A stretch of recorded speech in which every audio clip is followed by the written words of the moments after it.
This meeting is held in compliance with Brown Act rules relating to telephonic and video conference meetings. SCAG offices are open for members of the public to attend and participate in person. Instructions for providing public comment have been provided in advance and are also included in the agenda packet. If a member of this body is attending remotely but is not at a location specified on the agenda, they may observe and comment as a member of the public, but may not participate in any member discussion or voting of this body. For all members participating remotely, please ensure your microphone is muted when not in use. Please state your name during deliberations and whether making a motion or offering a second. Any voting member or member of the public calling into this meeting by telephone can press *6 to mute and unmute. All telephone participants should identify themselves prior to speaking. SCAG encourages all members of the public to participate in its meetings. We are committed to holding meetings accessible to people with disabilities or members of the public requiring ADA accommodation. Please call 213-630-1420. SCAG offers free interpretation services. For members of the public needing information in another language, please call 213-236-1895.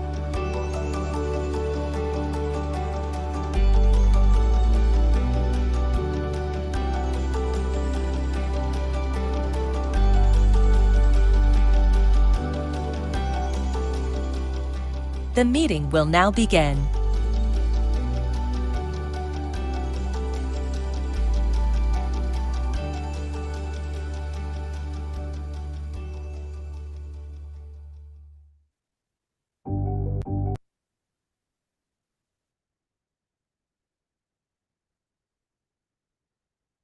Good morning, everybody, and welcome to the SCAG's Energy and Environmental Committee meeting for Thursday, June 6th.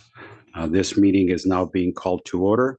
I would like to ask the Honorable Jenny Crosswhite to please lead us in the pledge. Please stand, repeat after me. I pledge allegiance to the flag of the United States of America and to the republic for which it stands, one nation, under God, indivisible, with liberty and justice for all.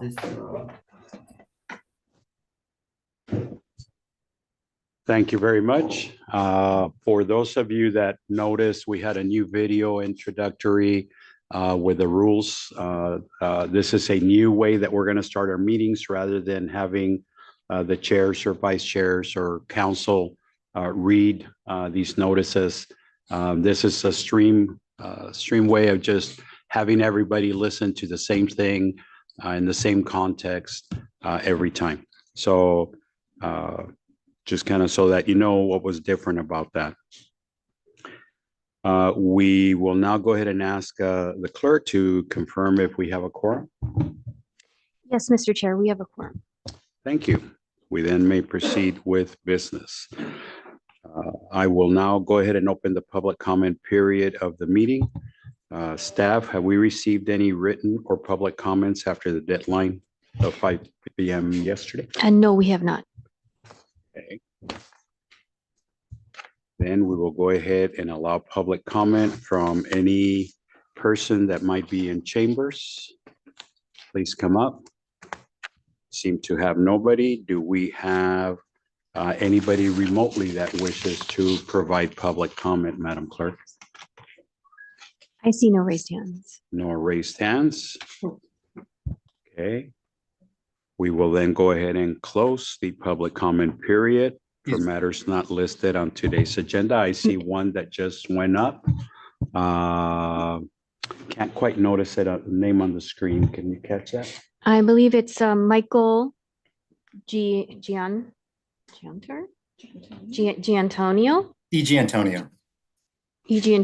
Good morning, sir. You have a public comment?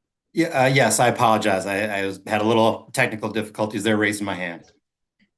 Go ahead, sir. Thank you. Thank you for giving me a chance to speak and address SCAG. I just wanted to introduce myself, Mike DiGiantonio, and my firm, law firm SL Environmental Law. I wanted to speak to you and your constituent members today because my law firm specializes in work that may be of benefit to you and your constituents. We specialize in representing municipalities, towns, cities, public utilities that in litigation against manufacturers who produce chemicals that pollute drinking water or contaminate wastewater, soil, that sort of thing. We do this for a variety of different pollutants, TCP, perchlorate, PFAS, forever chemicals is one that I'm sure folks have seen in the news of late. We're heavily involved in litigation there. We've represented probably more than 20 California entities in TCP litigation, bringing them to resolution. We represented the city of Pomona in successfully winning a trial for perchlorate contamination.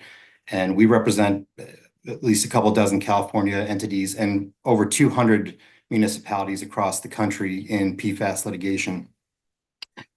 We only do plaintiffs' work. We only represent plaintiffs and only represent, this specific body of plaintiffs in terms of municipalities, public entities, public utilities, that sort of thing. And we do so on a contingency fee basis, which means we don't get paid unless our clients get paid. And we put forth the upfront costs of litigation. So we're located here in California. I'm actually just outside of LA. We also have an office in San Francisco. So if we haven't already, we were going to disseminate a handout to the members of the committee. If it's not there yet, I'll have it sent along. But I wanted to introduce myself and encourage anyone whose city municipality is having any kind of contamination issues, if they'd like to reach out and explore what their options might be to reach out to me or to SL Environmental Law to discuss those. Thank you, sir. Thank you. Madam Clerk, do we see any additional public comment? No, Mr. Chair, I don't see any other raised hands. Okay, thank you very much. We will now go on to review and prioritize agenda items. Do we have any changes to the agenda this morning? Seeming to be none. We will also go look at the consent calendar. Before we get started, do we have any member of the public who wishes to speak on the consent calendar? I see no raised hands, Mr. Chair. Okay, and I see nobody in chambers either coming up. So with that, in order to save time, if anyone wants to pull anything from the consent calendar, I ask that we have staff present before moving that to the roll call consent calendar. Do we have any items that need to be pulled out? Being none, I will then entertain motions to approve consent calendar agenda items 1, 2, and file items 3, 4, and 5. We have a motion by the Honorable Lee Taj. We have a second by Mr. Daniel Ramos. If there is no additional discussion, Madam Clerk, will you please take a roll call vote? Yes. Annabelle Tran. Art Bishop. Art Bishop, yes. Phil Brock. Yes. Margaret Clark. Yes. Robert Copeland. Copeland, yes. Jenny Crosswhite. Yes. Ned Davis. Yes. Rick Dennison. Dennison, yes. Carmen Hernandez. Yes. Sherry Horn. Horn, yes. Dan Kalnick. Aye. Thank you. Joe Kalnick. Yes. Stephen Leash. Stephen, yes. Elaine Litzer. Vianney Lopez. Yes. Lauren Meister. Yes. Luis Blancarte. Blancarte, yes. Daniel Ramos. Ramos, yes. Jose Sanchez. Nick Schultz. Yes. Jennifer Stark. Yes. Ali Taj, Yes. Tamala Takahashi, Connor Trout, Yes. Stephanie Bergen, Yes. Dale Welty, Yes. Edward Wilson,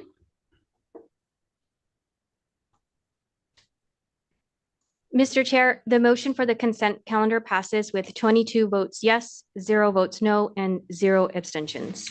Thank you, Madam Clerk.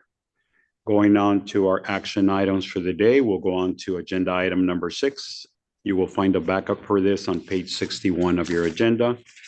This item is release of a draft transportation conformity analysis of draft 2025 Federal Transportation Improvement Program and draft Connect SoCal 2024 Amendment Number 1. Before we start with the presentation, do we have any members of the public who wish to speak on this item? I see nobody in chambers. Madam Clerk, do we have anybody online? I see no raised hands. Okay. Being none, we will go ahead and have a presentation on this item. Presentation will be by Lee Jean Sun, Principal Planner with SCAG. Good morning. Good morning. Happy June. Happy June. Happy June. Good morning, everybody. My name is Lee Jing Sun, SCAD staff in the Air Quality and Conformity Program. This item is to seek EC recommendation to the Regional Council on the same day this morning to authorize release of the Transportation Conformity Analysis for the draft 2025 FTIP and the draft Connect SoCal 2024 Amendment 1 for public release. First, I'd like to make a note for the record on the public release start date for the agenda item number 3. The typo is in the executive summary portion. The executive summary indicates July 11th, 2024 as the start of the public comment period. The correct date should be July 12th, 2024. The body of the report has the correct date, but I do want to make a note for the record. As you may recall, at the Joint Policy Committee's recommendation, SCAD Regional Council adopted the Transportation Conformity Analysis for the final 2024 plan a couple months ago in early April. Subsequently, on May 10th, SCAD received final federal approval of the Transportation Conformity Determination for the final 2024 plan.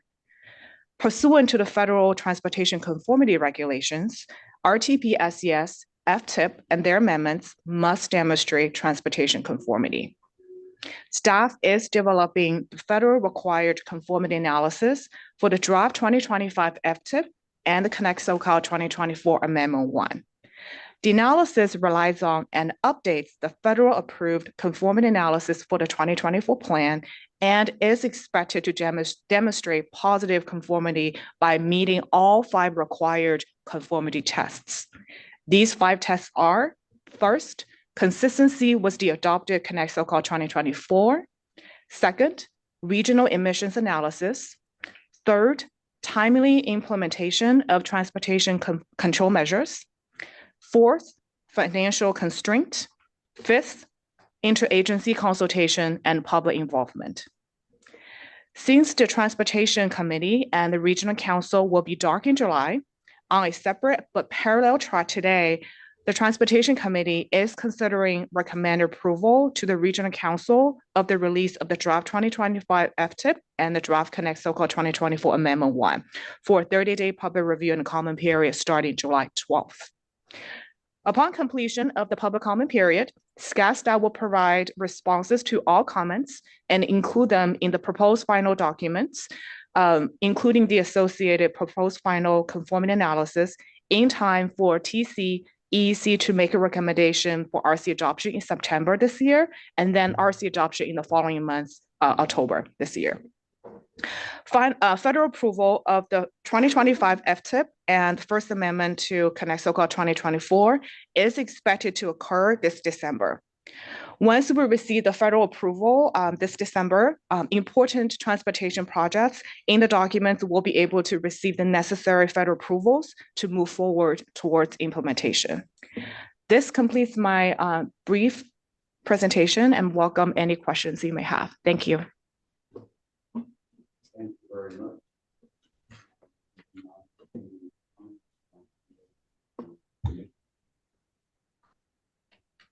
to have any online. Going once, or I'm sorry, in the room, going once, twice. Gone. Madam Clerk, do we have any comments online? I see no raised hands.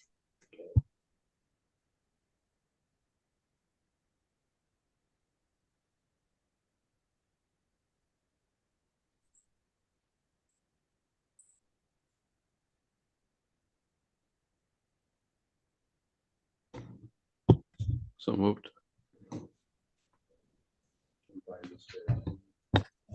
I'll second. Sorry, before we take a vote, I don't think that was the right language for the motion that we're seeking. Okay. So let's make sure for the record, we have the correct. You have it, you can just, so I'm not sure, but if it's that language, so if you want to.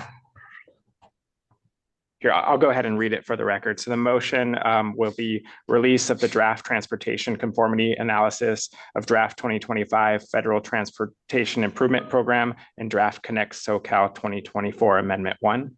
So if the motion maker and seconder are okay with amending your motion to reflect that, then we can. Absolutely okay.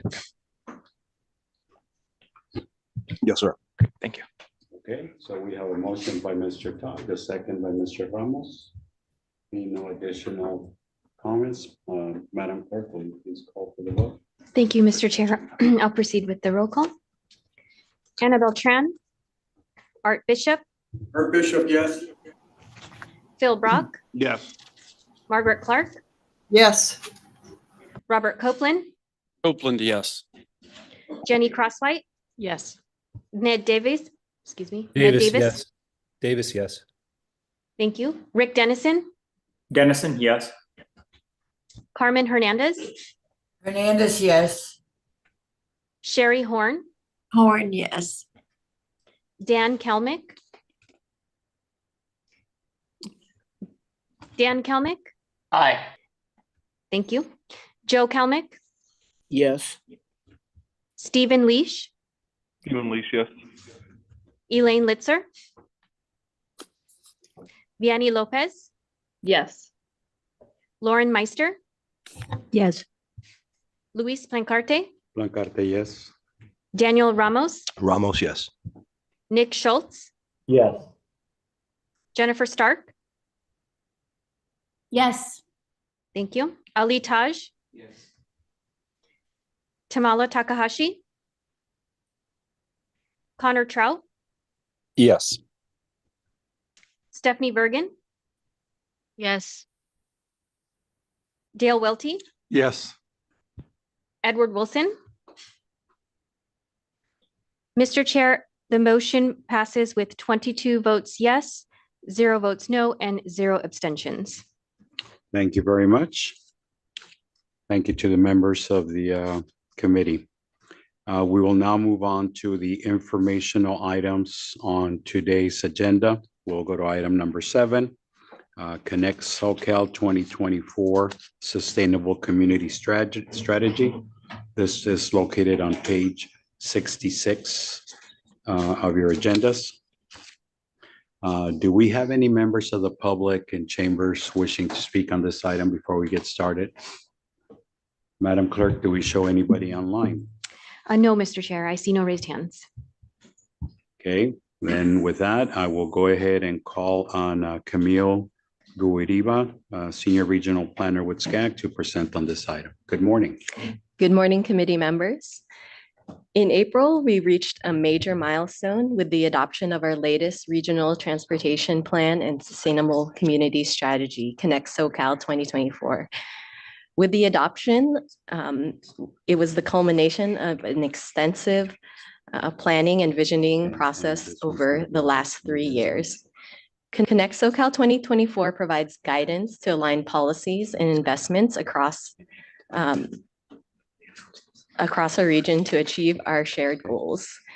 As a next step to completely fulfill our state requirements, we must submit Connect SoCal 2024 to CARB, the California Air Resources Board, for their review. We are currently preparing the submittal package, which includes the quantification of greenhouse gas emission reductions, The package includes data and details to allow CARB to conduct trend analysis, policy analysis, investment analysis, plan adjustment analysis, as well as extensive details about our modeling.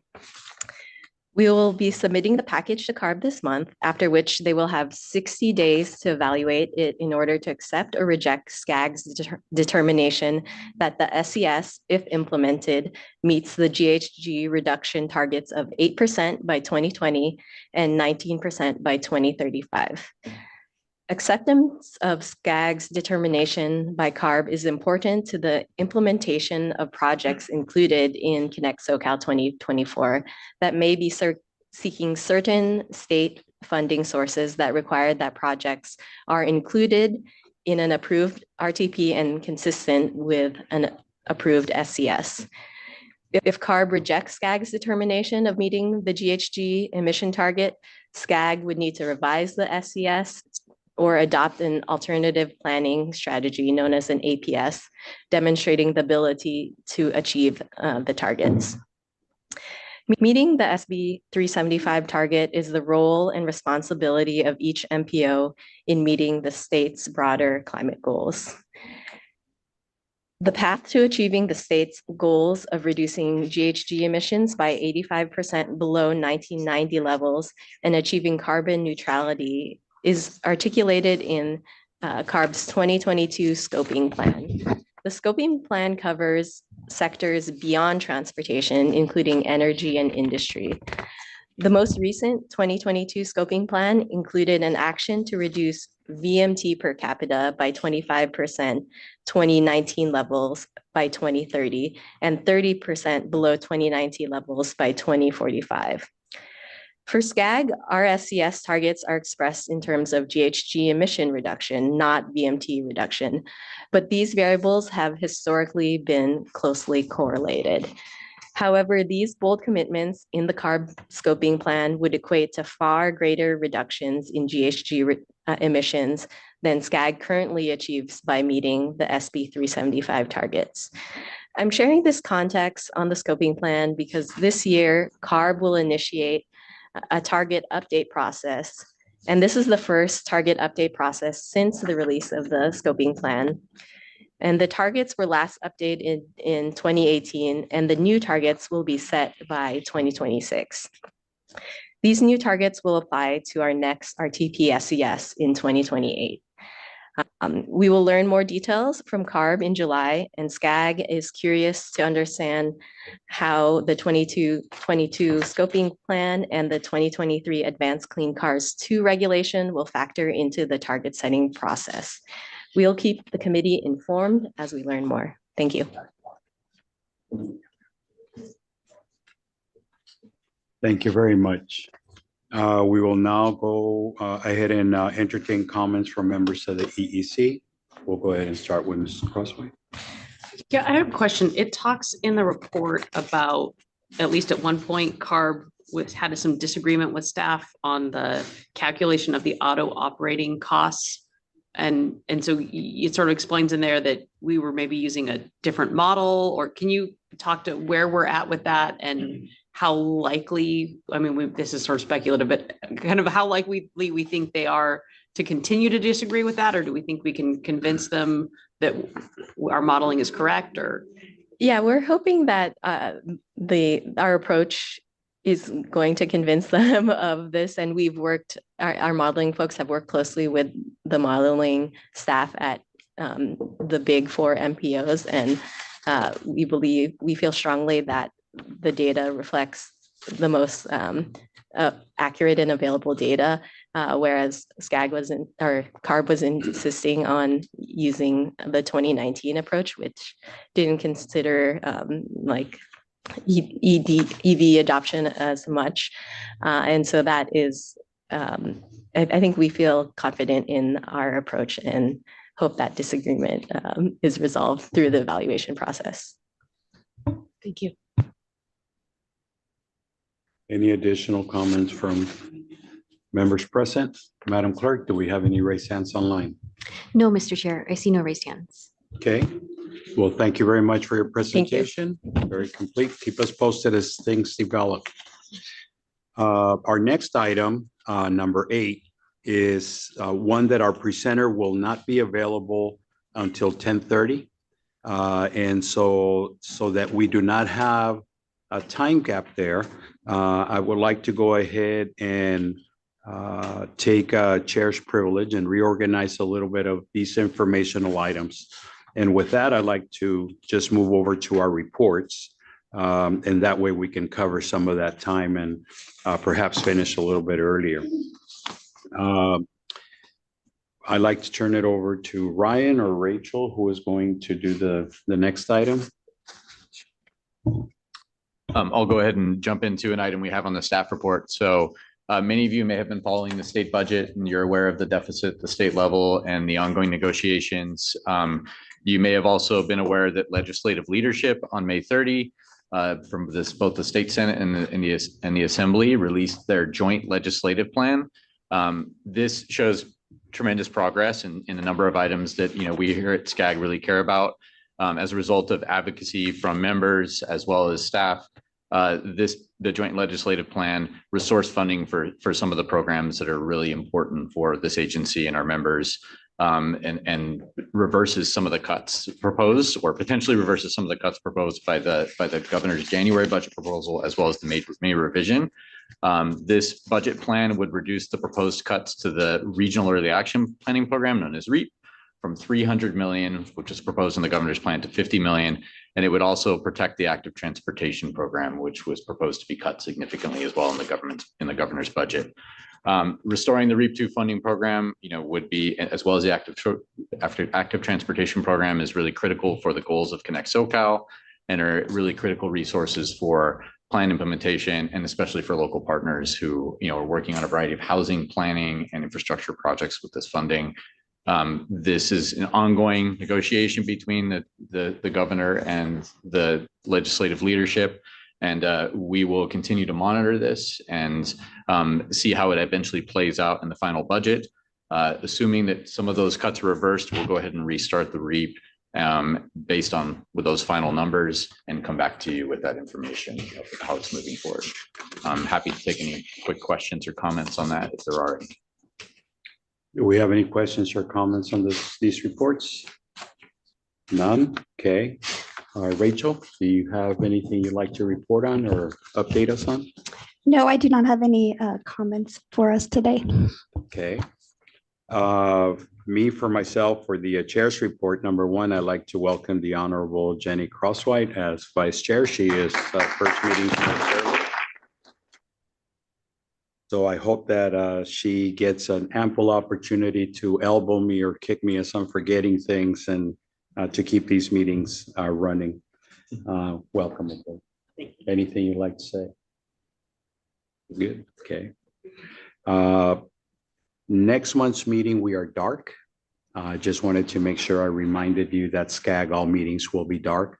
My recommendation or suggestion in a personal level is that a lot of times when we find extra time in our daily schedules or recurring schedules, we're too busy to schedule more meetings, makeup meetings. We're coming up on summer. Schedule an extra day with your family and surprise them. Take them out to breakfast or something, and something a little bit different, family related. I think it's a great opportunity. My first 2 years in service, I would try to do all the pickup meetings I hadn't done and catch up and schedule, and then one day it hit me, and I've enjoyed those extra days with family. So quick suggestion with that. Do we have any reports from members of the committee? None. Online? Do we have any members of this body that wish to make any comments, announcements?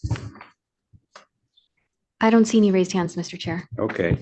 Well, with that, we've got about 30 minutes before next presenter. So We could go in recess so people can. we will go ahead and take a 30-minute or 25-minute recess and come back at 25 minutes after the hour.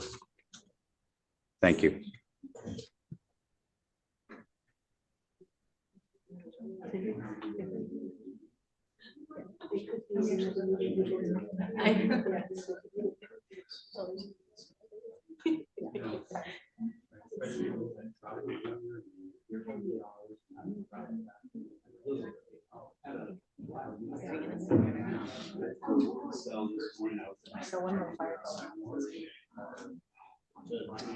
There was, I don't know if it felt like last year.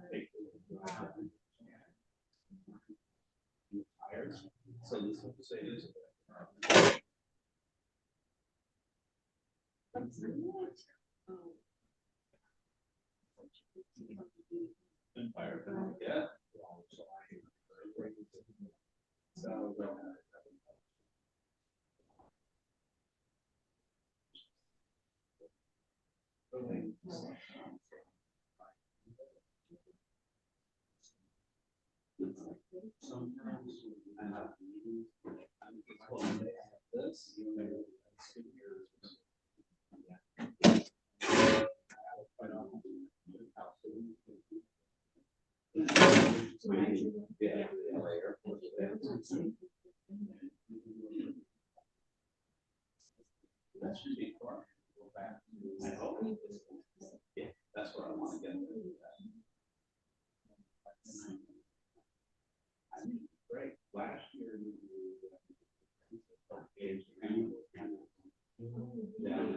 And so that was the feedback. So I think.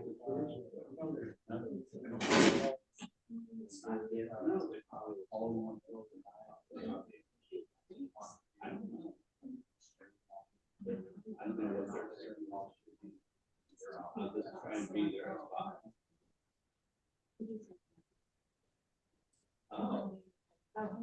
Well, that is a church. That was hardship.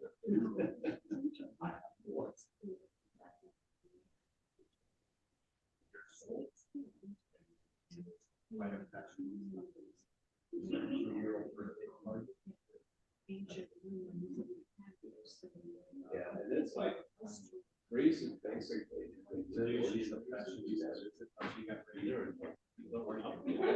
No trees. We just dressed her and should have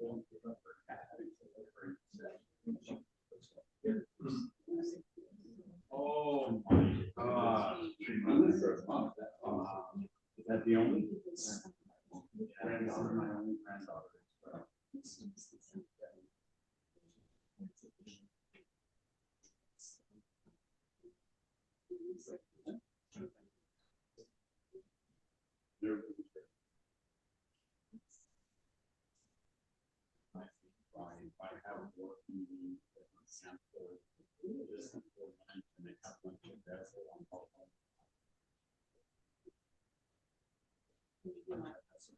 No, I'm everywhere I go. Find out this is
you guys have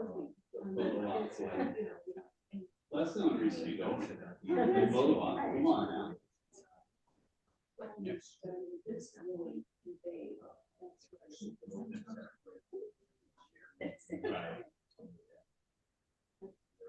Really nice to spend so much time.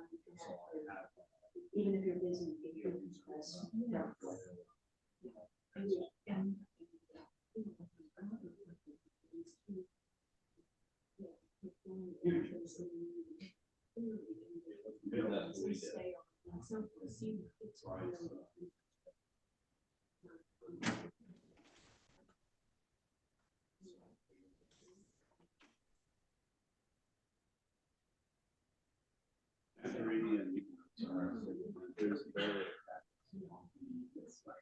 Literally, it's like 120 degrees.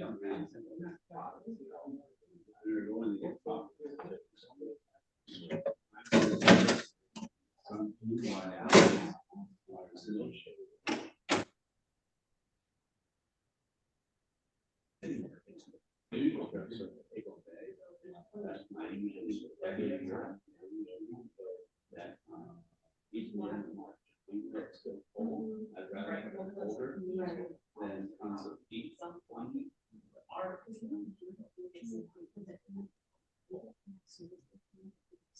They thought it would be cold.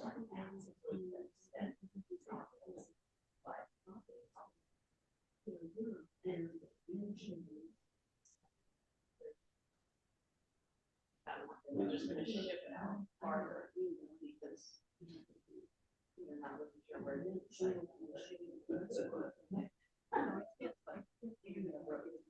If they started reading it, they'll get this like. Well, now that people going to their.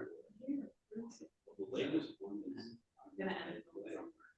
That's no idea where it got. That's shady. Plastic. Well, right, and I think that's the thing is that. Right. One right here. So this one's probably the next one's the one. So. I'm just my dad died over there. That's so I am every month. It's probably the cyclist standing and you was equal.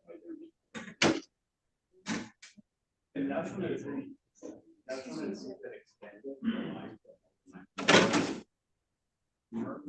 Not offered to be.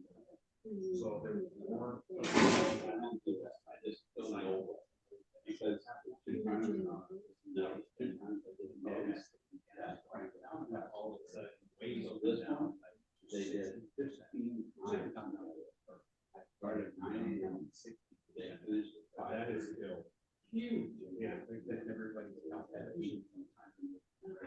Yeah, that's why it makes a bigger hole. So I think here, you can still see a little bit. There's still some.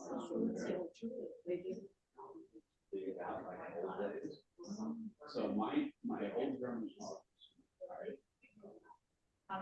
don't do Moses. Listen when they're so they can't so I'd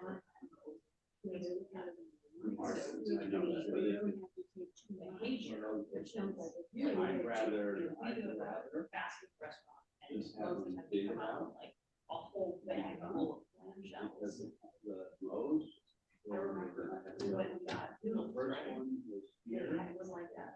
And I like not black paper, but like a parking paper was on the side of the spine. And I went and used right. So paper, and then there was another line with the wheels them through, and then it was and then the second one. So yeah, it's not pretty. So my old German car. So for 4 people, you have one new German car. About this big. So people around today, right? And so the whole thing now, when you're done, there's no like extra. Not like our now I've got one word back. I mean, it was just so we didn't get it all. Then you keep it coming back. So it's probably similar. But I'd rather just take the exam to the house because it didn't help me. Well, I mean, I was literally my it was terrible. Roommate from college worked for the government there, and so he knew that I was interested in stuff that was with PDAs and personal. tour of all these, like, we go and we talk about stuff, and we go to the educational centers, and they've got one. Anyway, mine was. One on how to do urban planning, so, and then, like, in their downtown, so they have the water, so instead of each building having their own I didn't have. air conditioning units. I've had it in days. So lots of the buildings are all open, and so they have trees and gardens and everything planted up there, and then there's this cool system where the water gets pushed through all the other. Well, I have stuff all All the way around. So they- Different No, he people burned- down using cold water, and then it gets cooled down again. Well, and I was. I was. Body serve, you play every.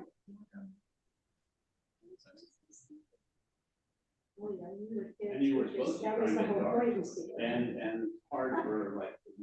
I don't think they were. The sunburns.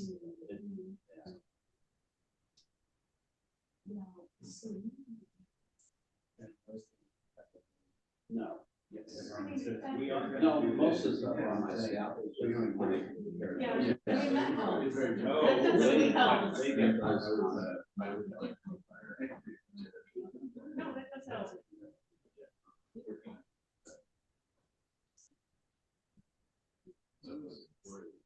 I have one right here that was burned off and so. That one right there. He burned it off 3 weeks ago. He's always afraid of this guy's afraid of too much.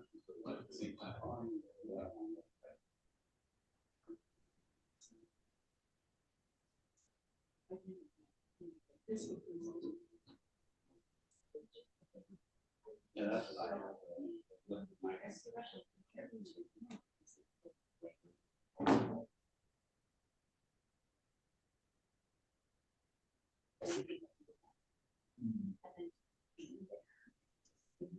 Now, how these things are coming to fruition, and how, I mean, they're working on completely water, right? Because a lot of the water systems didn't know that their pipeline contract is getting low. They also so we need that water, and so they're working on complete 100% water.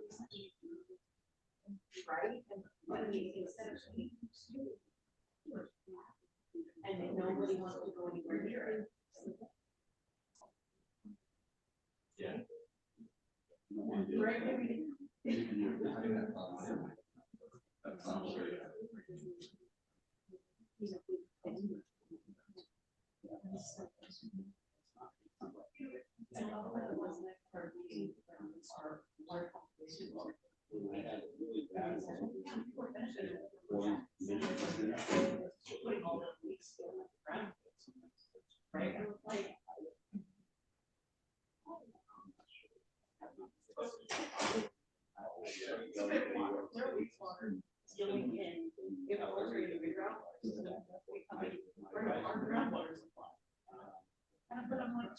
He said that. It happens all the time. Yeah. So you don't think about it. Yeah. No water is new. Exactly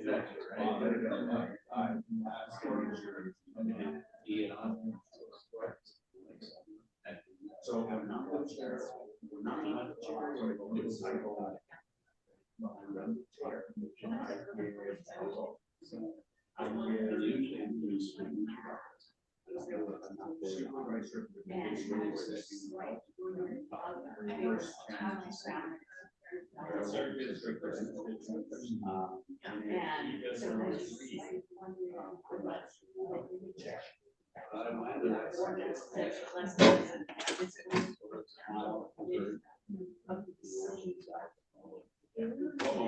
Let's start working. We got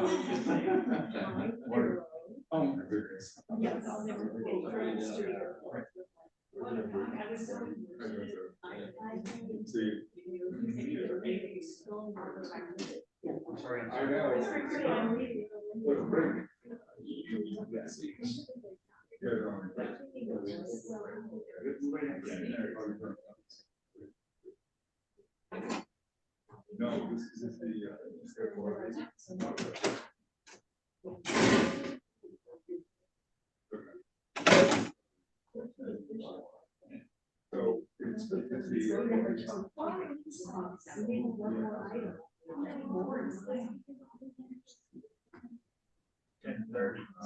And so our last item we got done at 10. So we had a 30.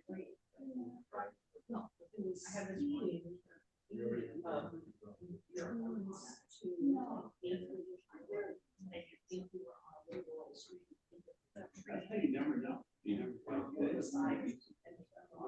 But I was also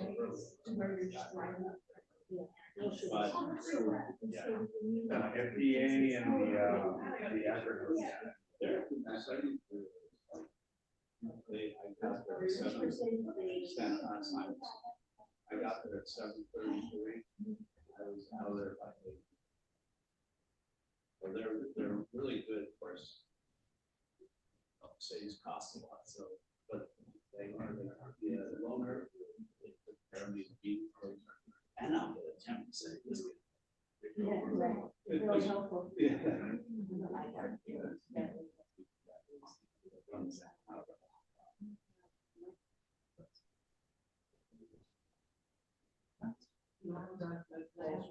I still stay in this.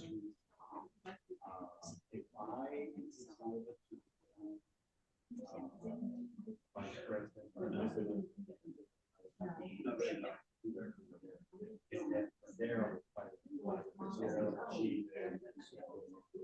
I would do is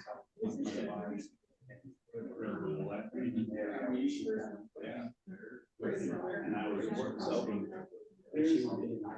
I was told emphatically if I decide to run for re-election, so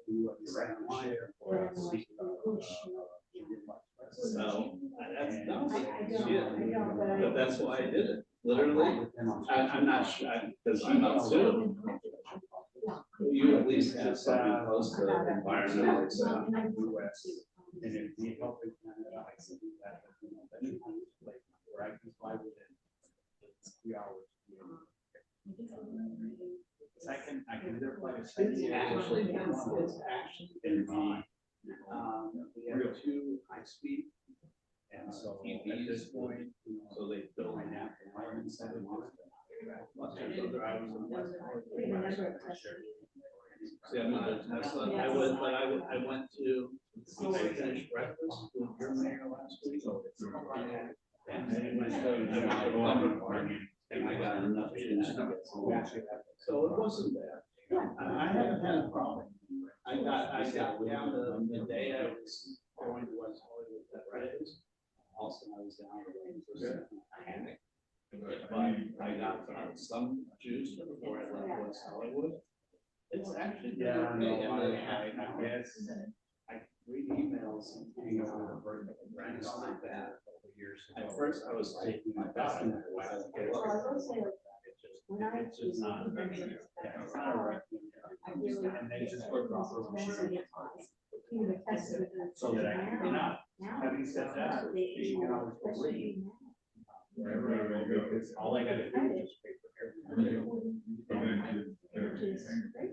Mine was. I'm actually considering maybe towards the end of the year if the credit is still having. And we used to do that. So on the like the next savings taker, they just give me my credit on the top because they don't qualify for the federal government. And then I gave you another, so it was 8 our week was 8. And by the time I was done, it was Sunday. So and so I lease too. So it's just. So other than the fact that the tire got slashed last time, so I think some stuff. That happens to me, but before I was a public. I was standing on here in the hot dog stick parking lot. And my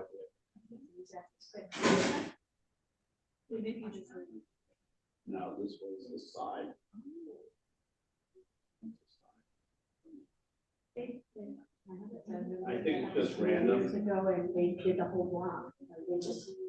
They did like I mean, it was just so, yeah, this was a. Yeah, it was all.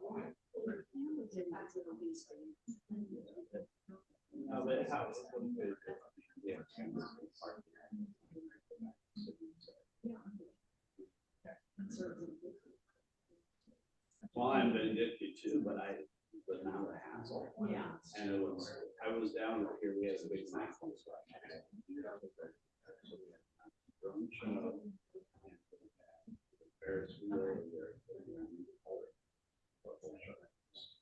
And all this stuff. I was down there for 2 hours.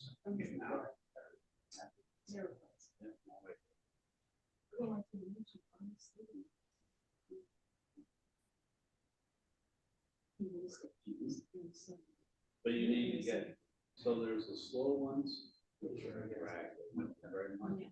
The high speed ones, 350, those will rock the car up. And the Tesla fast. They're great. Yeah, and we have a bunch of those. And also Tesla. Drive. Oh, you're getting the drive. Well, we're not, it's telling you, it's right over the border, but. That's what's done a great job. Yeah. I wonder if, for example, you know, we always, I used to be a public safety commissioner.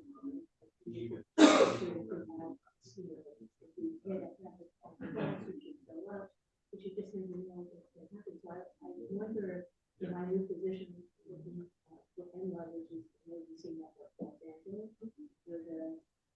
the official LA County OAC, which is a.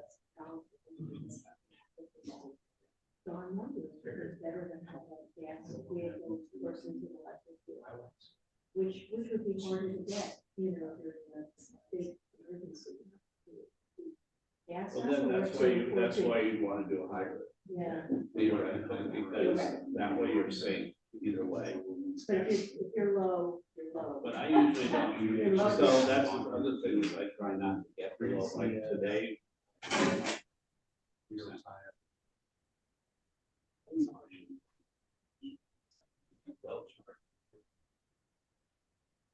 Yeah, but I am thinking about that.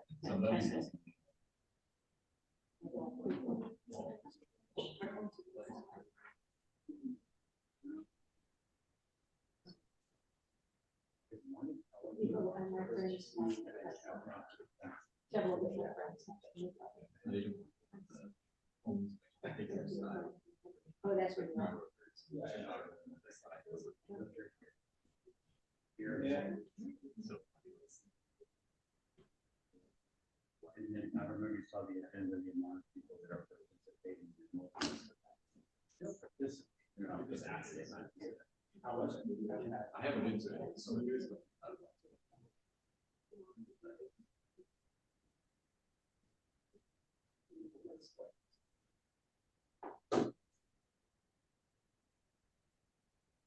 Yeah, Erickson. Yeah, myself, Mayor, always said,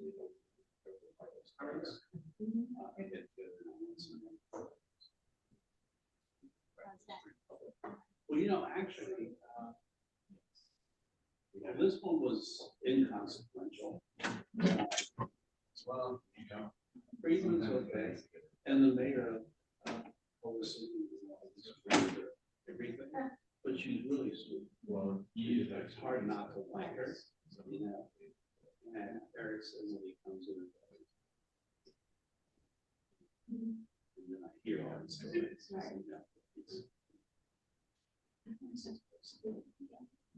He was on, he did a video the other day on YouTube. Something behind the buildings.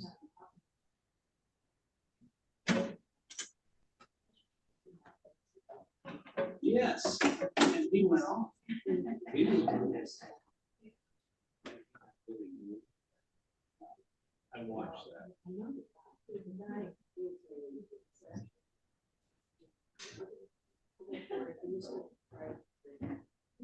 don't know, he writes for the Free Press. He used to You're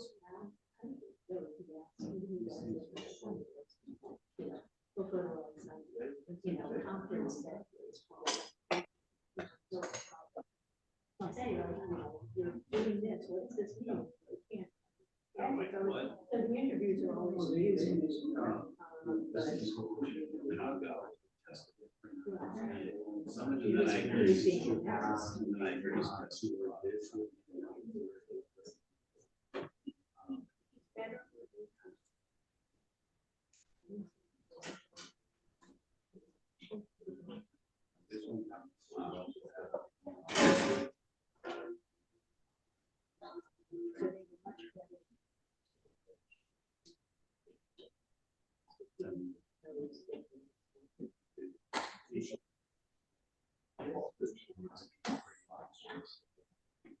Still got the damn syringes going.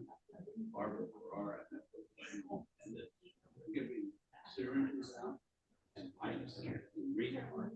I've got 678 students in St. Monica's. The Boys and Girls Club, but they were south. And she chose Cleveland. They've got 3 parking employee staff. Because they don't reach that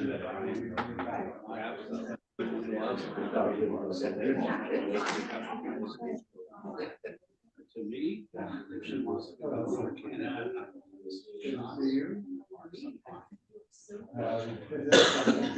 We passed the 3rd resolution demanding the end. We passed a resolution that ended any funding to make sure that none of the partners use any of the money we give. And it was like, well, you give me a partner, there's more. No, we don't want any of our budgets.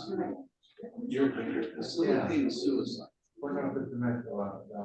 Not harm reduction. Harm reduction would be getting people in rehab. Harm reduction would be to stop them dying. And there's 2 You're not harming yourself. You're providing a way for them to kill themselves. And I finally said, so the coroner pulls up, grabs the body, they test the body for hepatitis. No hepatitis, good. Oh, no AIDS, good. That's a good deal. And then one is like dead. Right. So we're still in this one. So now on the 14th, I'm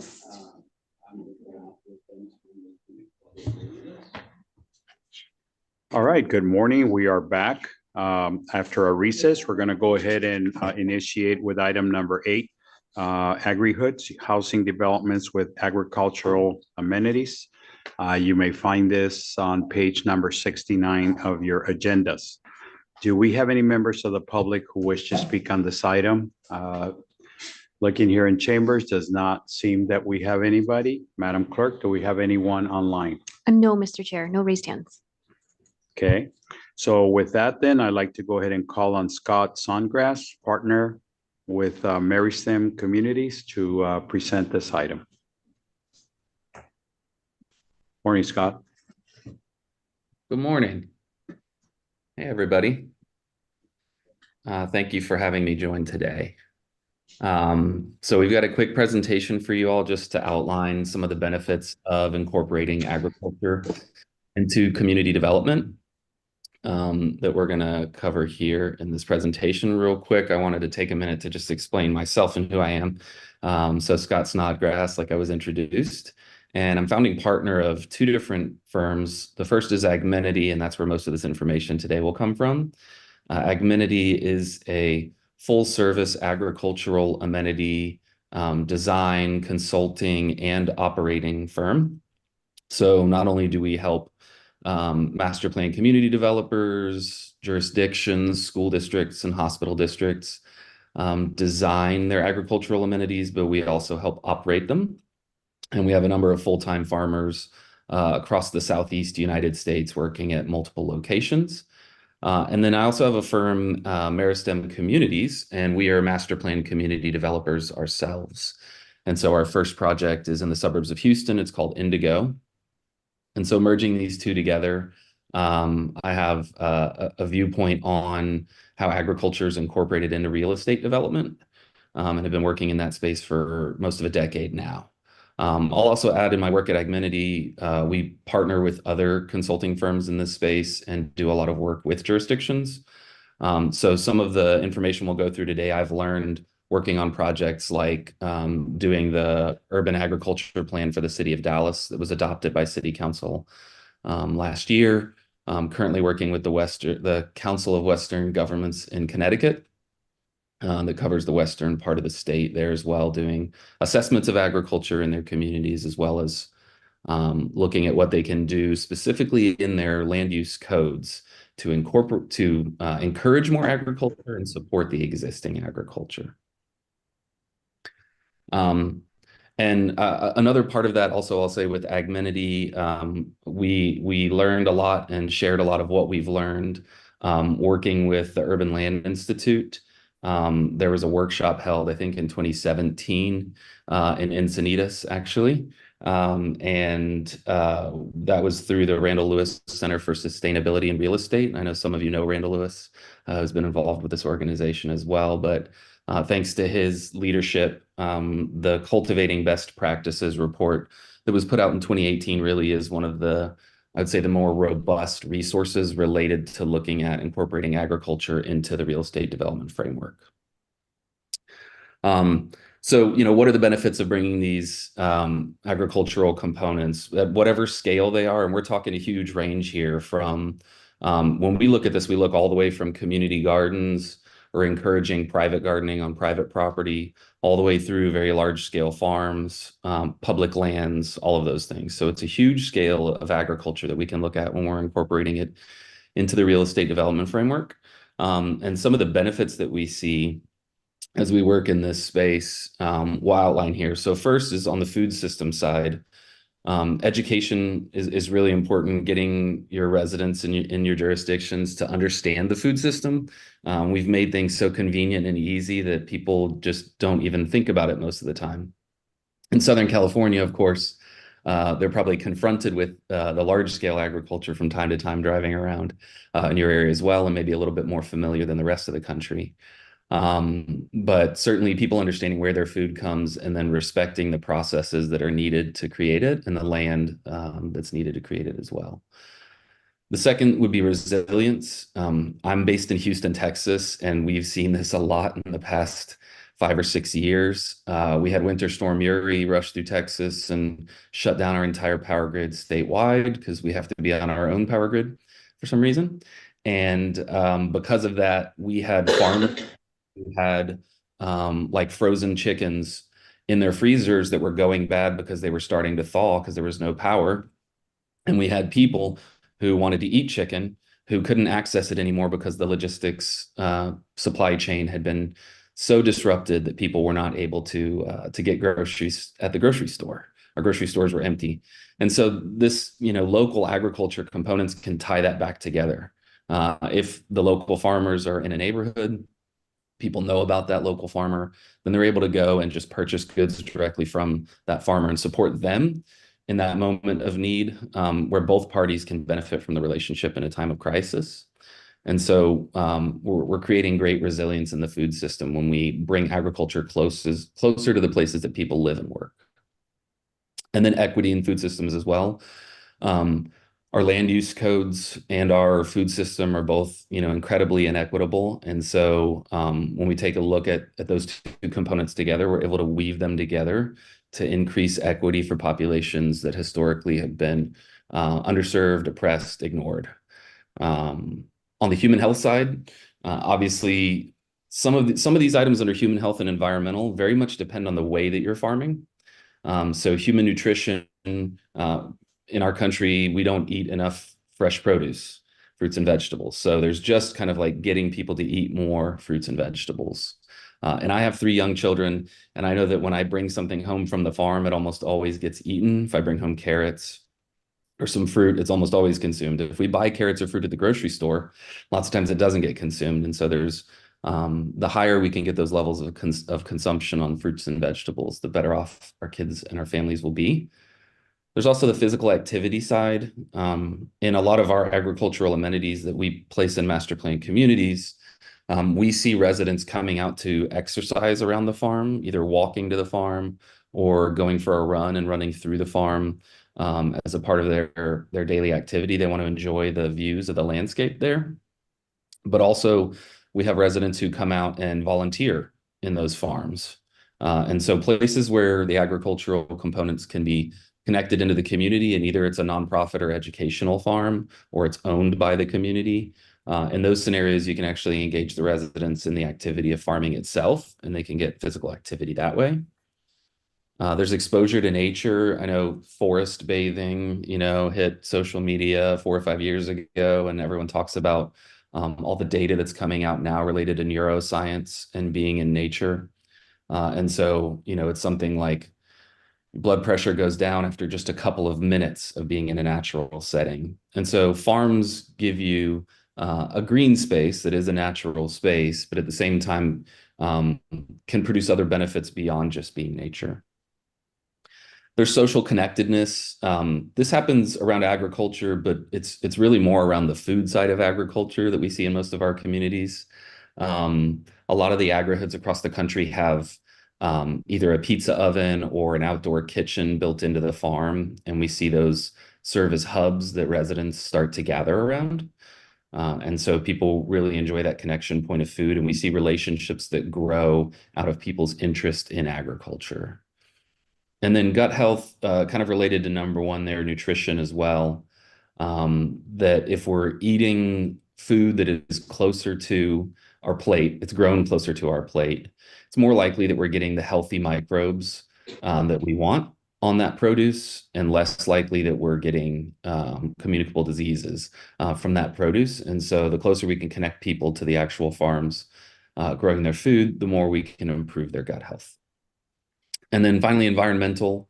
There's lots of well-documented benefits here, and I encourage everybody to look into this, but there are plenty of studies that document the benefits of agriculture and green spaces in the built environment. So number one is cooling. Just by having plants, they're absorbing those photons, turning that energy into sugars and not letting it heat the ground. And so we see cooling from that, just from that respiration that's happening with those plants. Two, specific to West Texas and California, is the fire break potential of agriculture. Because agriculture is grown in a way typically that you're irrigating your crops in one manner or another, and your fields aren't building up as much of the combustible material. I know that you can actually receive credits, and I believe Rancho Mission Viejo has done a little bit of this work using lemon and avocado orchards as a part of their fire control plan for the community there as well. So definitely a big benefit where needed. Carbon sequestration, and again, this really depends on the type of farming that's being done. There's a big conversation happening with Project Drawdown right now, for those of you that are familiar, on how do we actually go and measure this, and what are the actual carbon effects of agriculture. But a type of agriculture that focuses on healthy soil is going to build up a level of carbon in that soil that has been taken out of the atmosphere. The moment that you shift that program into a less soil healthy farming method, that is going to be released back into the atmosphere. So it's not a long-term storage vehicle. But if all of our agriculture pushed into a more carbon sequestration minded model of agriculture, that means reduced tillage and fewer chemicals, then we would be sinking quite a bit of carbon into our topsoils. Groundwater recharging, another important benefit of green spaces in agriculture. Again, this depends on the type of agriculture. If you're heavy on chemical usage and tillage, you're probably leading more to runoff and erosion. If you're pushing to the agriculture that focuses on building healthy, porous soils, then you're helping to recharge and filter that water on its way back into the aquifer. Biodiversity is a really important benefit as well, encouraging different insect and animal species, providing food. I used to run a blueberry orchard, and we always had to fight the blue jays for those blueberries. At the end, we decided that the top 2 feet of the plants were just theirs to harvest from because it was harder for us to reach that, and we would take the rest. And so you're encouraging different wildlife and insects and a healthier habitat by incorporating agriculture. And then finally, this is both related to food systems and the environment, but the closer we can bring the food, the growing places for the food to people's plates, the more we can reduce the vehicle miles traveled, both of people going to pick up their food, but also, primarily in the supply chain. Most produce, it'll make its way on a heavy truck for a while, but in most locations, produce is moving around on light trucks, and then people are going to pick it up in their vehicles. And so this is another way to reduce those vehicle miles traveled. So real briefly, just wanted to highlight, I was asked to talk a little bit about Indigo, which is the neighborhood we're developing in the southwest suburbs of Houston. And so what I wanted to point out here was, out of 235 acres, we've kept 60% of that in open space by developing more densely in the places where we're putting homes. So it's a what they would call a conservation model of development. This is nothing we've invented by any means, but we've seen models of it across the country. And obviously, older cities that had to think about food production when they were developing as cities, because we didn't have the transportation networks that we had, they often developed much denser like this.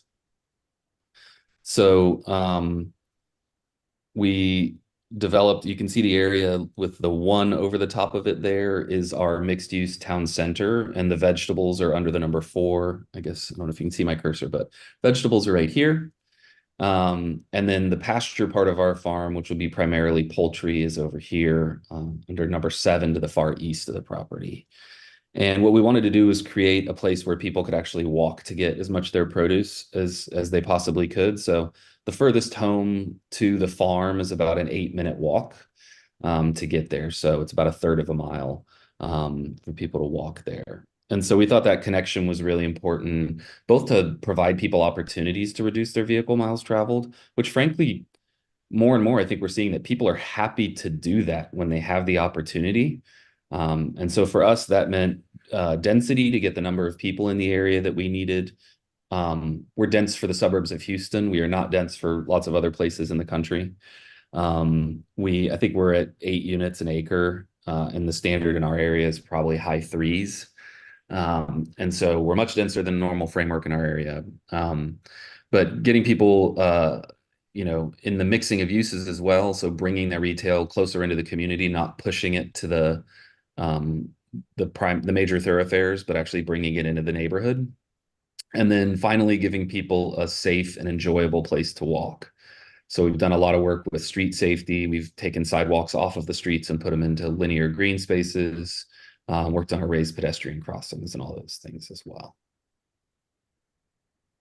So some of the benefits, a quick look at what we've done at Indigo. But the real meat here is how do you go about encouraging this in your positions? And so having dug in with I worked pretty in depth with the planning department in the city of Dallas, and now we're doing it with 13 jurisdictions in the Western Connecticut Council of Governments. And I've done a good bit of work in the city of Houston as well over the past decade here in Houston. And so, there are certainly things in land use codes that can be prohibitive, that can be barriers that keep people from growing food within your jurisdictions. Agriculture, especially at a small scale, it's very difficult to be profitable. And I would encourage you that you may often see a lot of farms in your area that appear to be doing great, that people love going to visit. And very often those make no money. And the people who are running them are independently wealthy, or it's a nonprofit. There are not a ton of small farms that pay what I would call a living wage to the people that's working them. And so any barrier to agriculture is going to reduce how much you have in your area. So one would be evolve your land use codes. Sometimes agriculture is a prohibited use. Well, then you're not going to get agriculture. I imagine that most of your jurisdictions already have language surrounding both large scale agriculture, but maybe also community agriculture. And I think that's an important distinction, that a smaller scale, maybe limited definition of agriculture can make sense woven right into neighborhoods right adjacent to homes. And so I think, everyone's stepping back and taking a look at their land use codes with the lens of, if I was trying to start a farm. And I guarantee you there's 3 or 4 farmers in your area that would be happy to share that view with you as well, if you were looking for it. I'd encourage everyone to use your entitlement processes thoughtfully. There may be opportunities you have where someone has to come to you for a special approval that you can encourage agriculture to be used as a part of that process as well. Maybe reserving land that was agriculture while allowing the development on other parts of the land that were agriculture, but keeping a little bit, especially for the more inland jurisdictions and counties. I'm imagining that you're seeing your ag land swallowed up by development pretty regularly. And so that's one way that you can help preserve a little bit of agriculture, though the format certainly has to change. And most farmers who are running 1,000 or 2,000 acres of vegetables are not going to want to become farmers that are running 5 acres of vegetables. Those are likely to be different people that you're looking for. Number 3 here, create by right developer incentives. This was one of my favorite things we did with the city of Dallas, was we helped write model code for the city for them to encourage developers to incorporate agriculture. And so it has not been adopted. That portion has not been added to their land use plan yet, but we hope it is soon. But we wrote one of the best ones I think that we did was extra floor area ratio for people who incorporated in Dallas. It was, I think, 1/4 acre for the outer development areas, and it was even less than that for the inner part of the city. But if you incorporated an agricultural component, and it had to have some protections on like who had control over the agriculture, it had to be a semi-permanent use, and so we wrote those model codes for the city to hopefully adopt at some point. But there are other ways too that you can create these incentives with the carrots and sticks that you have. 4, there's tremendous marketing value for developers, and I think a lot of developers don't understand this, who haven't engaged in any sort of agricultural components.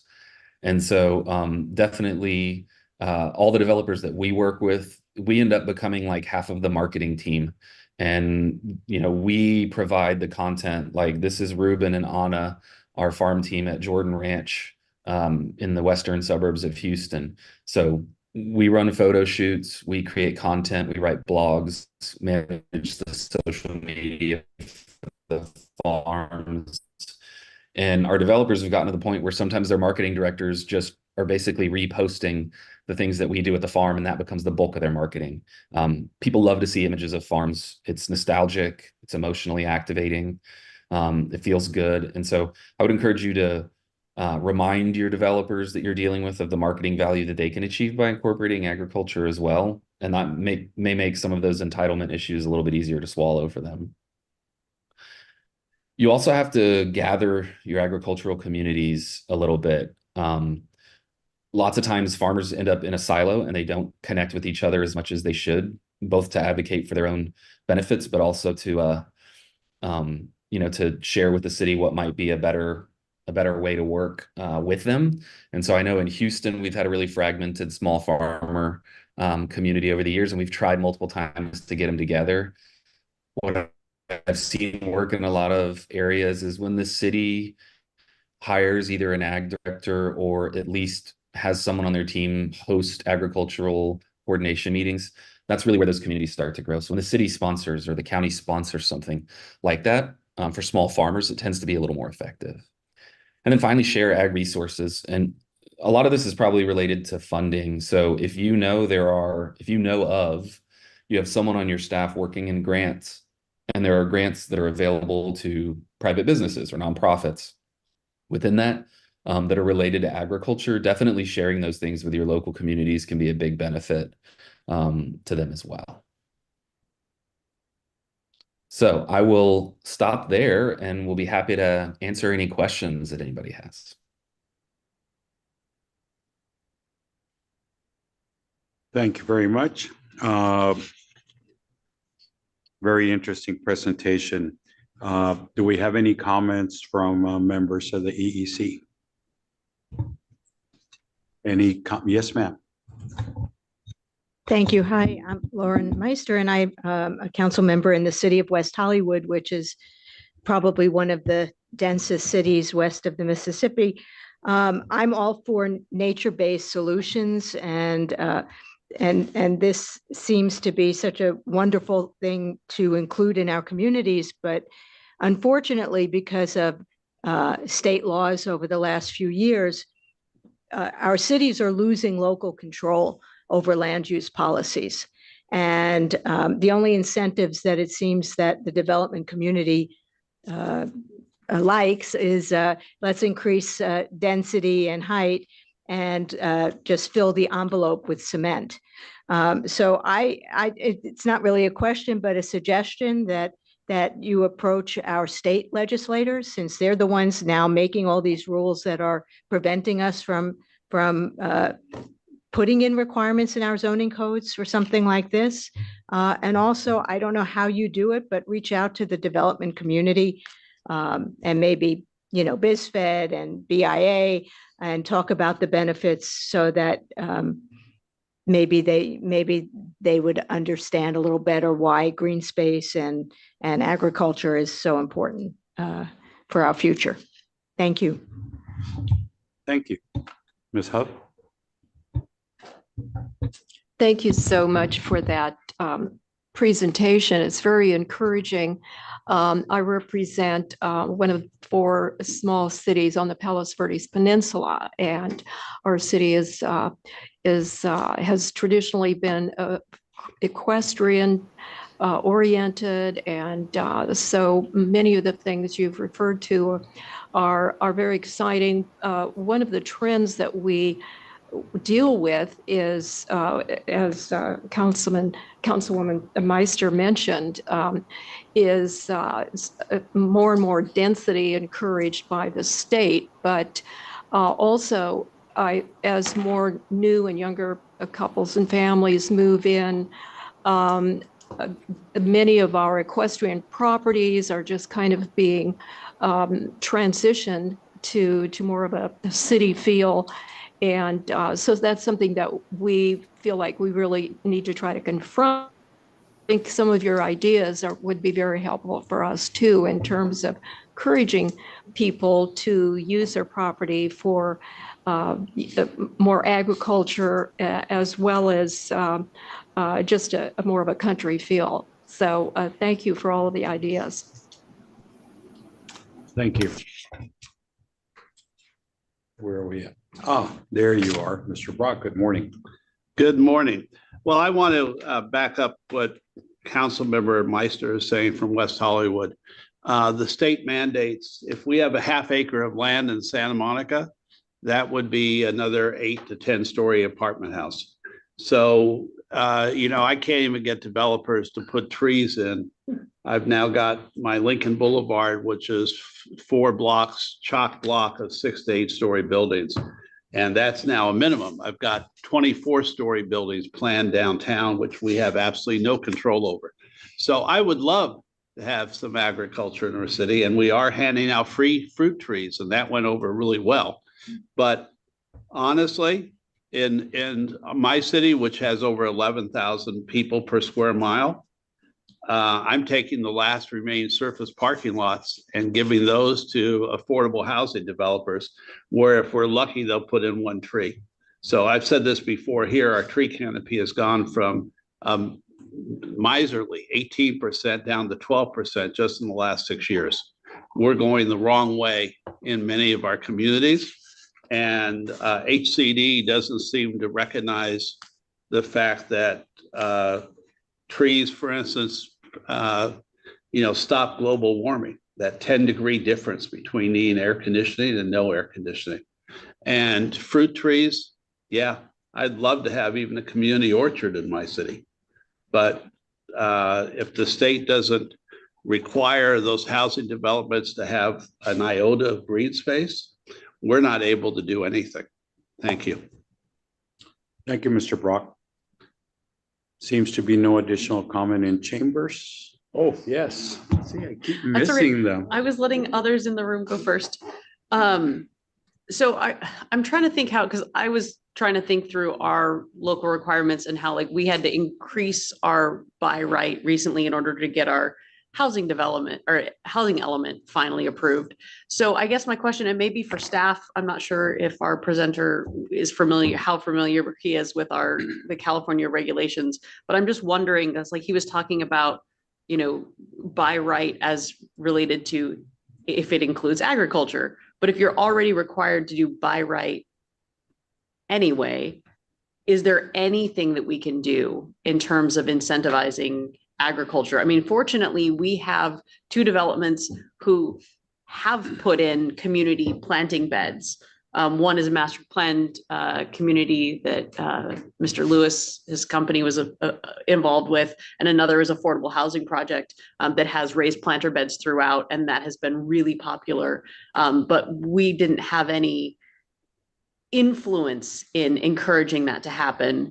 And so I'm just wondering, is there anything that anyone here knows of sort of legally that we can do given some of our state constraints to encourage that? Or is it really just we would like it if you would do this, but we know that we can't actually ask you to. So I don't know if that question made sense. Yes, it definitely makes sense. And I don't have the answer to that, but we can certainly look at it. I guess I would ask a follow-up question to Scott. So you'd mentioned, and this is related to this, like the economics of a small farm is not great. So I guess when looking at these developers, how can this type of agriculture be sustainable in the context, economically sustainable in the context of the developer perspective? Yeah, the way we actually formed our company, Agminity, was we had been small farmers trying to do it for profit and just really seeing how much of a struggle it was going to be. And while we might be able to get one small farm profitable, the idea of creating a network of small farms, creating professional opportunities for farmers to earn a good wage, to have benefits, to get time off, to work a 40-hour week and not a 60 or 70-hour week. The prospect of doing that for profit looked really difficult. So the question we asked was, who's got a bunch of money? Where is the scale of finances so different that a farm might be a very small investment, and development was that place?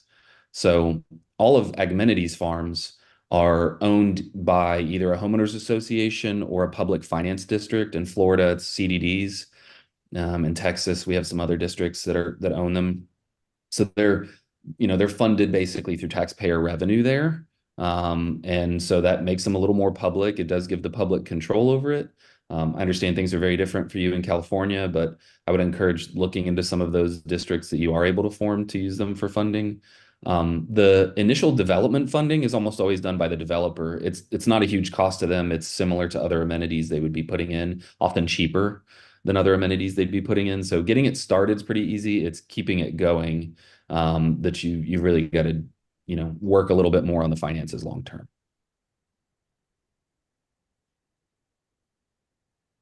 Thank you. Okay, we will now go on to online comments. Mr. Brock, we already got you, right? Okay, thank you. We'll go ahead online. I see Ms. Clark has her hand up. Yes, thank you so much. I love your presentation, and you are totally preaching to the choir with this committee. I agree with everything that's been said because oh my goodness, Sacramento is mandating, they think we're responsible for the homelessness and the lack of housing. So they're saying it's our fault and making us, as Phil said, the amount of units they're mandating. And so what I wish we could do is if you could get the environmental community online on board with us. I know they agree with us that trees clean the air, they reduce the heat island effect, reduce greenhouse gas emissions, but these housing bills don't even allow a tree or a backyard. And I would assume you've read Last Child in the Woods by Richard, I'm not sure it's Louv or Love, but his whole thing is nature deficit disorder. The kids are not even getting out to the backyard tree because they're so addicted to their, my word, stupid video games. And now finally, some of the mainstream media, there are discoveries of the in the children that are doing this. They're bullying, they're suicidal, there's all kinds of different things. It's not just enjoying trees, it's they need to get out there and do that. And in Richard Liu's book, he talks about, like you said, when people are in the hospital, if they can look out the window at trees, they heal better than if they're just staring at a wall. And so I would recommend that book to everybody. And really, if you can be our advocate in Sacramento, because it's just, our hands are so tied and it's tragic. It's heartbreaking. So thank you so much for what you're doing.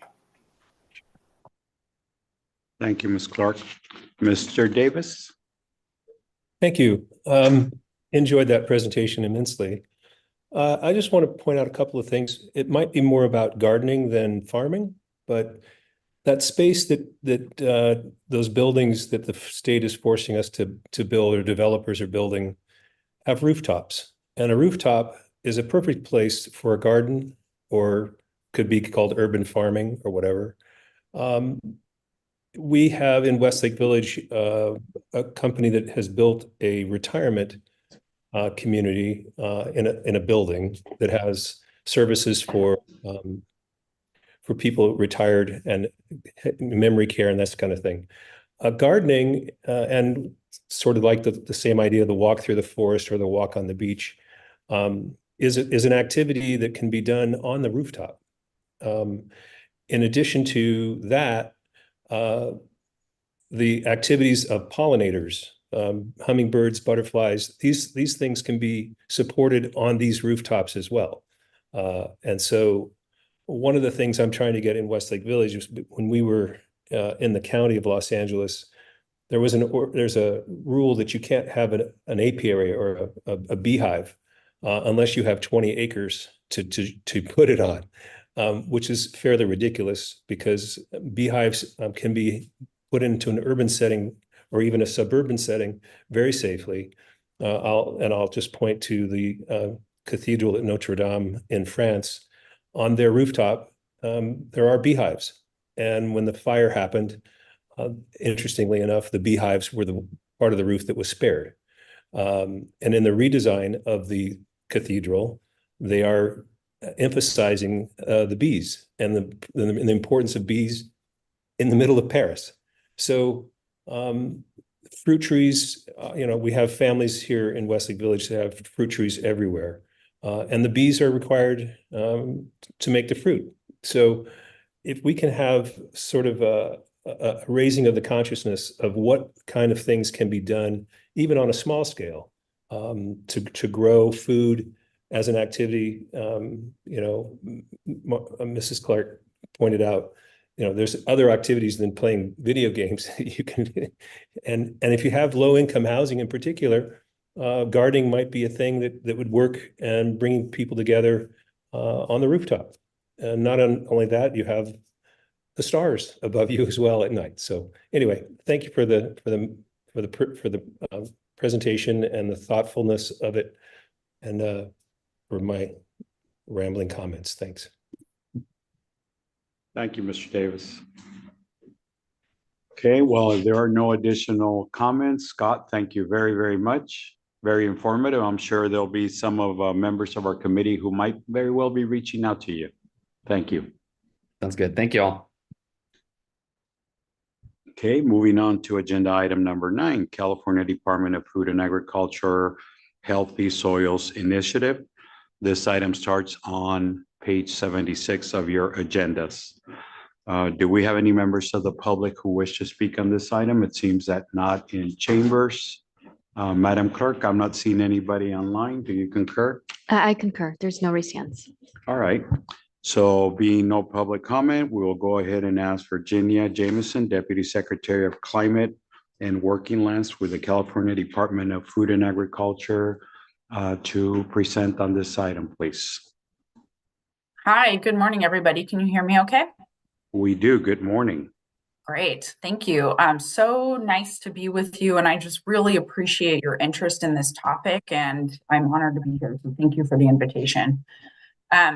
I'm Virginia Jameson, as you said, Deputy Secretary for Climate and Working Lands at the California Department of Food and Agriculture. I've been with the department for about 2.5 years now.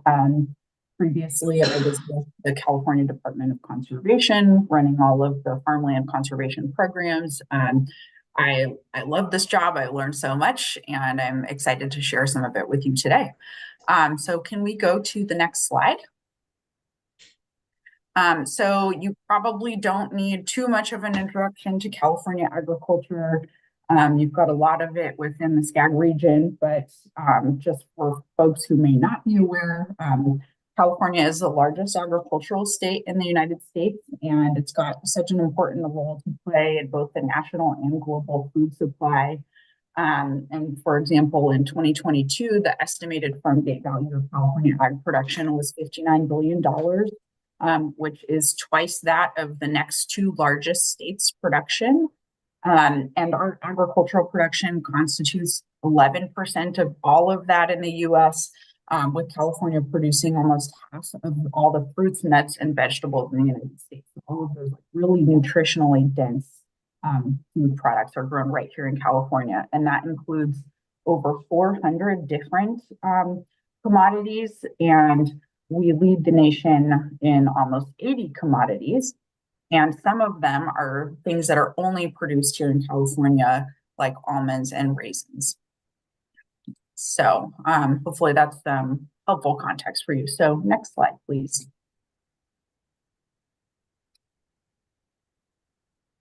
Okay, so California is not just unique because of what we grow and how much we grow, but also because of how we grow it. We have some of the highest environmental quality standards and some of the most ambitious climate goals in the world, which makes California Commodities a globally sought after brand. Over the past 10 years, we have invested nearly $1 billion in climate smart agriculture. You're going to hear me use the terms climate smart agriculture and healthy soils practices kind of interchangeably. There are a whole bunch of different things that could, fall into those categories. But we have three main goals when we talk about climate smart ag or healthy soils practices, and that's to increase or maintain productivity and yield, to enhance resilience to environmental change, and to reduce greenhouse gas emissions. At the Department of Food and Agriculture, we have 3 climate smart ag incentive programs that have been kind of ongoing. We have a whole bunch of kind of one-off ones, but today I'm going to talk to you about the Healthy Soils Program, of course, and then also our state water efficiency and enhancement program and our alternative manure management program. So for the Healthy Soils Program, CDFA has invested about $105 million in 1,500 projects across 130,000 acres since 2016. For our state water efficiency enhancement program, and those are projects where we help growers install more efficient irrigation technology, like drip tape or micro sprinklers, and transition to electric pumps if they had diesel pumps before. So you see both of the water efficiency and the greenhouse gas emissions reductions from those practices. We've invested another $123 million in 1,330 projects. And that's resulted in 144,000 acre feet of water savings and also 93,000 metric tons of CO2 equivalent saved. And then finally, we also have our alternative manure management program, which are ways of taking manure from lagoon type management, which can release a lot of methane, and going to like composting or dry storage type management practices. And for that one, we've invested another 100 million in 170 projects, with about 1.1 million metric tons of greenhouse gas emissions reductions. So we have some other ones too. We have a pollinator program, a habitat program. I wanted to mention that because I caught the tail end of the discussion before this one, and that invests in things like hedgerows and cover crops that flower, like things that provide habitat for pollinators. And we've also got a program called the Conservation Agriculture Planning Grant Program that funded farmers to do on-farm plans for nutrient management or habitat, like all kinds of different things. So we're just really proud of the investments we're making in our climate smart agriculture practices. We talk here about the circular bioeconomy. It's a goal of the department for us to be connecting through our economy different ways of dealing with things that might have been considered waste. So like tree trimmings or shells from nuts or carrot tops, like things like that. How can we put those back into the system, either through the feed or things like biochar? There's so many opportunities for circular bioeconomy in the state of California. So with that, let's go to the next slide.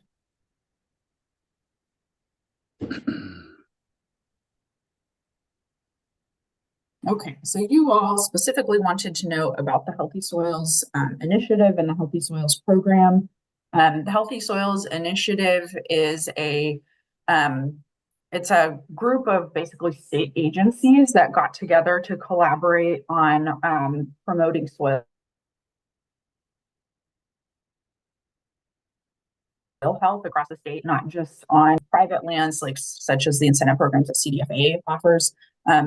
This should say 2016 here in this 2000XX, but again, I mentioned the Healthy Soils Program, and that program really arose from the Healthy Soils Initiative when we really showed the value of and the interest in this type of work. We finally got the legislature to give us some funding for it. So again, so the Healthy Soils Program has existed since about 2016, and we provide through that program financial assistance for the implementation of conservation management practices that improve soil health and reduce greenhouse gas emissions. Virginia? So again, yeah. Sorry for interrupting, but it seems that we're having some difficulty with your bandwidth. Your voice is really getting modulated and you've frozen a few times. Don't take this the wrong way, but could I ask you to turn off your camera and see if that improves the voice through coming? Yeah, absolutely. How about now? Can you hear me better? Let's try it for a minute or so and see what happens. Okay. All right. Yeah, so we'll give this a shot. And if it's still bad, I will try moving towards the router. Okay, so we have through the Healthy Soils Program, we have 6 different eligible practices, and those include things from compost application to cover cropping to hedgerow planting, reducing till or moving to no-till farming, and most recently full orchard recycling. The program has historically been funded by the state's Greenhouse Gas Reduction Fund, which is created through the state's cap and trade program. And as I said, we've had both a direct to farmer incentive grant program, and more recently, we've been giving out block grants, which are big, sizable, I think they're like $25 million grants to regional organizations like resource conservation districts who can then work with local farmers to implement practices on their land. So I mentioned we'd invested $105 million so far, and I have to say, despite that very large investment, we continue to have Healthy Soils Program be completely oversubscribed. We had a solicitation earlier this year in January. We had $11 million available, and we got $99 million in applications. So farmers are really, really interested in this, which is awesome. And we're sorry to be going into kind of a bad budget year because we want to keep the momentum going. But luckily for us, the USDA Natural Resource Conservation Service has a program that funds almost identical practices And they've got from the Inflation Reduction Act about $79 million to spend this year. So we are trying to spread the word right now, and hopefully you can help us that NRCS has this money, and they would love to get it out working on our farms and ranches. Okay, how's my sound doing? Am I still okay? Sound has improved a bit. I think it's working for us here in the room. Okay, great. And if you need me to repeat anything, I'm happy to do that. So we can go to the next slide.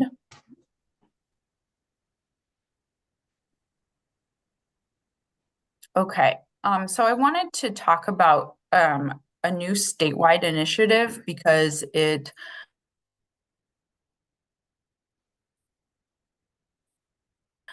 encompasses things like help provide some color around the state's efforts to expand these types of targets. So in 2022, the governor signed AB 1757, which called for the Department of Food and Ag to work with the Natural Resources Agency and the Air Resources Board to set targets all across our natural and working lands for the expansion of nature-based solutions, including healthy soils practices. And when we say nature-based solutions, we mean practices that work with nature to increase the health and resiliency of natural systems. We released these targets on Earth Day this year. And as part of that set of targets, and I can put info in the chat about these, we called for actions on croplands and grasslands. And croplands in this state cover about 9.5 million acres. And we called for a total of 3.4 million acres of practices by 2045, and you'll see kind of a year by year breakdown here on this chart. And that also specifically conserving 12,000, 16,000, and 19,000 acres per year of croplands. We as a state settled and created our first cities near really good agricultural lands, and as cities have grown, they've tended to grow onto that land. And so conserving that highly productive farmland is an important part of the strategy. And then we also have targets for conversion to organic systems, which tend to stack lots of healthy soils practices together. And so you see some greenhouse gas reductions benefits from that. Okay, so next slide, please.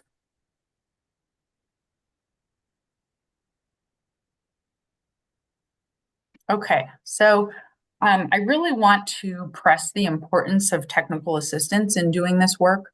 We're asking people to try new practices and to make changes, and changing your operation comes with lots of unknown risks, and it can be a lot easier to take that on when you have somebody to consult with who can help you make decisions and understand your options. To make changes in agriculture at a large scale, we need to really invest in the technical assistance workforce. And I'll talk about some ways that CDFA has been doing that, but we need just so many more people in this field to increase the number of farmers who are using climate smart or healthy soil practices. So technical assistance can come in the form of one-on-one and hands-on assistance to farmers and ranchers. And in 2018, AB 2377 asked us to give 5% of all of our climate smart ag appropriations specifically to technical assistance. And so that means that we give out separate climate smart ag technical assistance grants just so that we know there will be providers out there helping implement practices. So we have passed that ability on to block grantees who are also allowed to use 5% of the awarded amount to conduct technical assistance in their local areas. And we are collaborating with other entities to make sure that we support and expand the technical assistance provider workforce. So an example of that is our participation in the California Conservation Planning Partnership. and that's a partnership with UC Ag and Natural Resources, the California Association of Resource Conservation Districts, and the NRCS to collaborate and develop creative solutions for technical assistance. So we're going after grants together and trying to figure out ways where we can streamline technical assistance and use the resources that we have to help folks. So that's it for this slide. And I think I just have a few notes of projects that we're doing. Yeah, thank you. So just some other efforts that we have underway. There is a relatively nascent field of below ground biodiversity. And over the last year, we worked with a team of super top-notch soil scientists to put together recommendations about below ground biodiversity, just the testing for it, and figuring out the functionality, like the critters within the soil. And there's something like 1 million of them in every teaspoon of soil are they're the entities that make it possible to have the soil sequester carbon, to participate in the water cycle. Like, they're just so important to below ground biodiversity. We've also been working with a nonprofit called Sustainable Conservation to talk about cover cropping. You're probably aware of the Sustainable Groundwater Management Act, which is asking people to really reduce the amount of water they're using on farm. Even so, we think cover cropping is extremely important for keeping topsoil from blowing away, for managing nutrients, for supporting pollinators, for so many reasons. And so we want to impress upon everyone the importance of, continuing to allow cover crops within groundwater management agency lands, because it's just so important. And then finally, this year, we've kicked off a climate resilience strategy for California agriculture. We're really just in the beginning stages of that. We've got staff working on outlines and a draft, but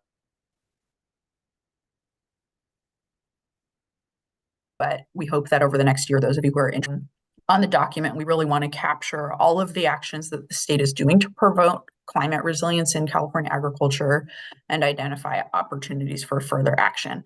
So I will stop talking and take any questions, and I'll also stick some resources in the chat for you all. Oh, if I'm able to do that. If not, I'll send them on later. Thank you. So with that, we'll go ahead and bring it into comments from members of the EEC. Ms. Huff, good morning. Again. Yes, thank you very much. Thank you for your presentation. Very helpful. You may have mentioned this, but the $75 million grant funds, federal grant funds available through the USDA, do you highlight that at all on your website, or people have to go and forage for that at the USDA? We probably do have it on our website. I have stuck the link in the chat. It's in that first chat message that I put in there. It's the second link to USDA NRCS for California's EQIP program. That's the Environmental Quality Incentives Program. So hopefully that helps with the digging. If you need help, please feel free to reach out to me and I can connect you to the right NRCS person. Great, thank you. Thank you. Any additional questions or comments from those present? Do we have any online? I see no raised hands, Mr. Chair. Okay. Well, thank you very much. I am going to ask our clerk to go ahead and capture those links that may have been placed in the chat room or forwarded to her. And if she can make them available to all of us, just in a general email, I'd appreciate it. With that, thank you very much. We'll move on to next items. We've gone through reports, member announcements. I think I provided an opportunity, and I don't think I heard anything coming in from the group. So with that, we will go ahead and adjourn this meeting. Thank you.